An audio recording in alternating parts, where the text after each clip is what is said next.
All right, welcome back, you Inglorious Bastards and Magnificent Bitches. It is I, Doc Camo, and we're back for another thought of the day.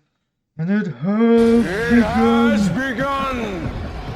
We're going to do something a little bit different today.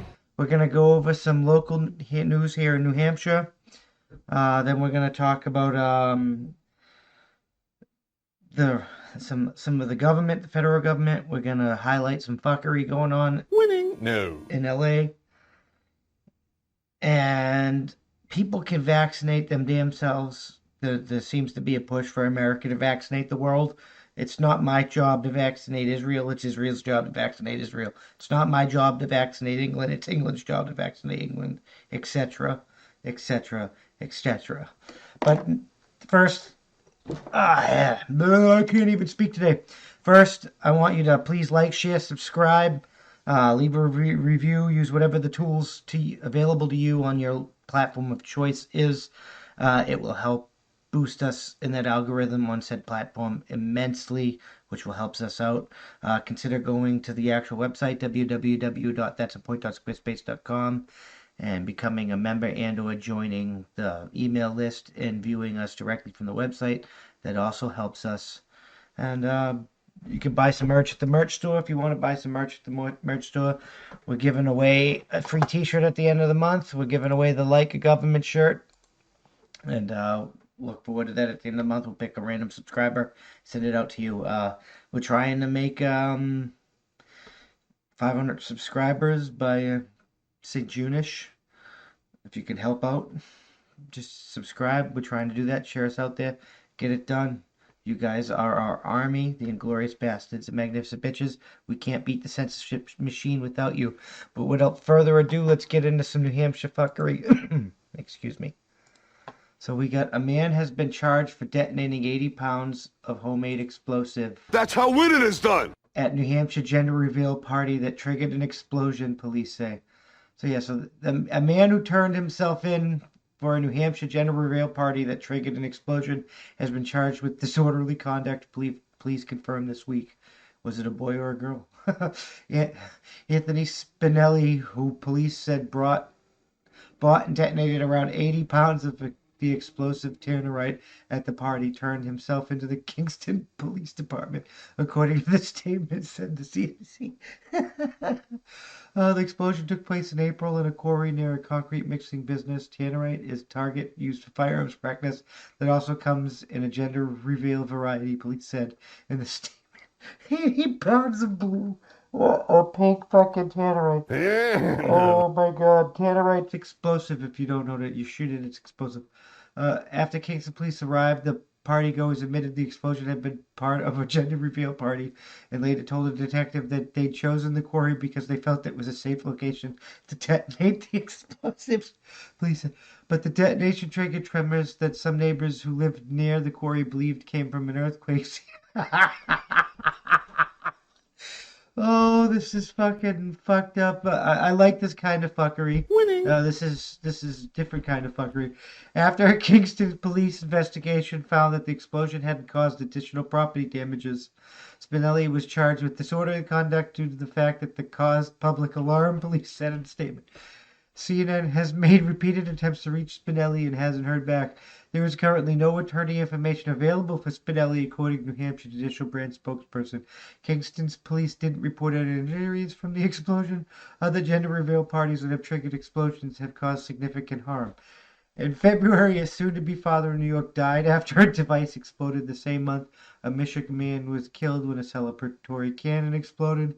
An El Dorado fire in Southern California, a sprawling wildfire that scorched more than 10,500 acres in 2020, was caused by a pyrotechnic device used during a gender reveal party. Fire officials said at the time. Winning? No. Oh, gender reveal parties have gotten out of fucking control. So what do you think? Do you think it was a blue tannerite explosion or per pink tannerite explosion? Winning? No. You suck! Like, why do you have why do you have to celebrate the revealing of your gender?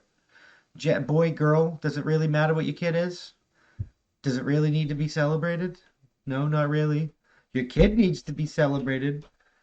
But there's no need. That's just an excuse to party, an excuse to get drunk, an excuse to detonate 80 pounds of homemade explosive and make people hide under their chairs, desks, and tables and stuff because they think there's a motherfucking earthquake going on. Winning? No. You suck! That felt like a 4.1 on the Richter scale. That's the big one. The big one is coming. I read about this a few weeks back, or actually a couple months back. It made home shook and stuff like that. And it was felt like all the way in Massachusetts. Did you have to use 80 pounds of tannerite, bro? 80 fucking pounds of tannerite. You just needed a poof of blue, pink or blue smoke, and you didn't think about taking the tannerite into the quarry in smaller pieces and testing it before you decided to use it. Winning? No. That's an epic fail on your part. Winning? No. You suck! You should always test your equipment to make sure that you're not going to be a no-go at this station. Because as you can see, it can and will fail you at all times. I mean, it just will. It can and it will fail you. So you got to make sure shit works. You should have known how much explosive you need. You should have triggered a test detonation. Like these are things that people do. Like why are people so dumb? You suck! Do you know you can make your door out of tannerite so when they come knocking down your door, it'll explode? That's how winning is done! Just food for thought. But people seem to be dumb. You gotta know you gotta know the capabilities of the equipment you're using, or don't use it because you're gonna cause damage or harm. And nobody got harmed in this particular instance. But as I read, some people have been harmed in other instances. So you got to really look out for that. And the best way to do that is, like I said, know what you're working with. Have a test control detonation. Make sure it's working correctly.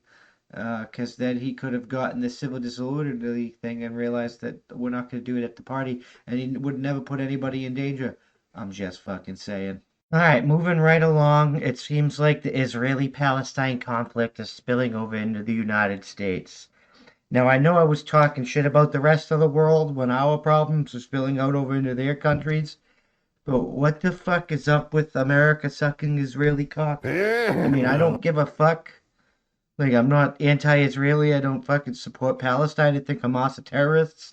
I think the Israel-Palestine's problems are Israel-Palestine's problems. They're not American problems. But why are Jewish people getting beat up in the streets in America over this crap? You suck! Seriously, I don't understand why the fuck that's happening. But let's get into this article because, yeah.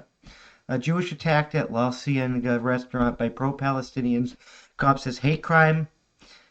Garcetti outraged.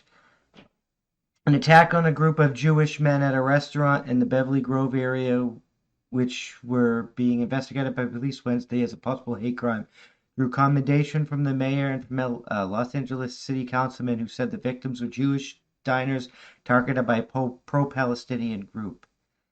Like, how can you be pro-terrorism? Hamas used children as fucking human shields. You're all talking about, like, making America a better place and shit. Then how about we put America first? Like, let them deal with their own fucking problems. We shouldn't be sending aid. That's how winning is done! Like, the victims were confronted shortly before 10 p.m. Tuesday outside Sushi Fumi in the 300 block of North La Cienega Boulevard. According to the Los Angeles Police Department, which confirms that the incident was being investigated as possible hate crime. Police said one minor injury was reported. No one was arrested in what Mayor Eric Garcetti characterized as an organized anti-Semitic attack. Jewish Angelenos, like all residents, should always feel safer in a city. LA is a city of belonging, not of hate. There is simply no place for anti-Semitism, discrimination, or prejudice of any kind in Los Angeles. We never tolerate bigotry and violence in the communities, he said on Twitter. Do you know what? It's really fucking awesome that most of these pro-Palestinian people always end up being fucking leftists. And the leftists are the ones that are usually crying about anti-Semitism. And it's fucking ridiculous. They're a fucking bunch of hypocrites. You suck! Councilman Paul Cortez said the restaurant incident was one of two attacks directed at Jewish victims over the course of 24 hours. So there's two fucking attacks. Last night, members of caravan of pro-Palestinian protesters targeted innocent Jewish diners in a vicious attack while they were sitting outside of a sushi restaurant, and a separate attempt was made by two drivers to run over a Jewish man who had to flee for his life. Both incidents were captured on video. They were anti-Semitic hate crimes. These are unconscionable, Cortez said in a statement released by Wednesday morning. They are fucking, like, unconscionable. These are fucking your fellow Americans. Winning? No. You suck! Like, your fellow Americans. You're trying to run them over in a car and shit. Talking about making a better world. You suck! These violent acts will go unchecked. We will do everything necessary to bring these criminals to justice and to restore order to our city streets. Last night, after being briefed at the Wilshire Division by LAPD, I visited the restaurant where the attack took place and met with the young man who witnessed the entire tragedy unfold. He said, I committed to him that we will work diligently, deploy more resources to the region, and bring justice for the victims who were brutally beaten. I intend to keep my promise to that young man and to our entire community. We will never allow for anyone to strike fear into our hearts because we were Jews. We are not going to allow the violence in the Middle East to spill out onto the streets of Los Angeles. Everyone is entitled to express their opinions, but never through violence. Pro-Palestinian protesters cannot be allowed to viciously assault random people on the street because they happen to look or be Jewish, Cortez said. According to CBLSA, cell phone video showed a group of men get out of the car and start to attack the diners while yelling racial slurs. One of the diners, who was not Jewish, told CBSLA that the caravan waving pro-Palestinian flags approached and then began throwing bottles at him and the group he was dining with. The man said he is a photographer and the group was meeting at the restaurant to plan a wedding. The man said he was physically attacked and tried to defend the group. He said the attackers used anti-Jewish profanity. He also said he was pepper sprayed during the attack and had to go to the hospital. Like, there's fucking war coming. Winning? The attackers were described only as men wearing all black. The rest of it, so they were Antifa. Apparently was not damaged, police said. Meanwhile, police are reviewing security video recording Monday night that appears to show an Orthodox Jewish man being chased by a caravan of people waving Palestinian flags near Rosewood and L.A. Bree Avenues. CBS LA reported the man escaped, was not hurt. The incidences occurred in the wake of escalation of an Israeli-Palestine conflict. At least 200 Palestinians have been killed in Israeli bombings of Gaza, while Hamas rockets have killed at least 12 Israelis. I mean, that is a disparity in the deaths. But Hamas hide behind civilian targets. So either Tuesday, a large crowd of protesting demonstrators gathered outside the Israeli consulate in West Los Angeles. The rally was organized by Palestinian Youth Movement over the weekend. Thousands of pro-Palestinian demonstrators rallied in Westwood calling for an end to the violence. The local office of the Council of American Islamic Relations issued the following statement Wednesday. As a civil rights and advocacy organization, we support everyone's right to free speech, the right to assemble and rally in support of respective political views. However, despite heightened tensions in Palestine and Israel, it is neither acceptable for the conflict to spill over into our streets and cities. Violence and intimidation should be condemned, investigated, and forwarded and prosecuted. The Anti-Defamation League announced a reward for $5,000 for information leading to the arrest and conviction of the person or persons responsible for the assault of the diners. The Simon Wiesenthal Center denounced the attack. Los Angeles is the second city for almost every nation and ethnic group in the world. That means wherever there is a flashpoint around the world, someone here feels it intensely. That is doubly true about the Gaza war for both Jews and Palestinians, said Rabbi Abraham Cooper, the center's associated dean and director of global social action. No one in Williamsburg, New York, Golden Green, London, and Los Angeles stated this conflict, and no one has the power to impact on events in the Holy Land, but that has stopped the hate, threats, and violence from proliferating into many places. We need elected officials, law enforcement, and media to give the concern serious attention, Cooper could be. The Jewish Federation of Great Los Angeles Communities secretly initiative scheduled a briefing Tuesday morning with local and national political law enforcement office to address the pressing, deeply concerned issues. The group said to a letter constituents Wednesday. CSI is reaching out to all the partners across the community to assure them that our federation will do everything to protect their institutions and our Jewish community. Like, I don't understand. Why spill it into an American? American Jewish people are not Israeli Jewish people. America is not Israel. Israel is not America. Winning? No. You suck! America is in Palestine. Palestine's problems are not America's problems. I'm just fucking saying. All right, moving right along to the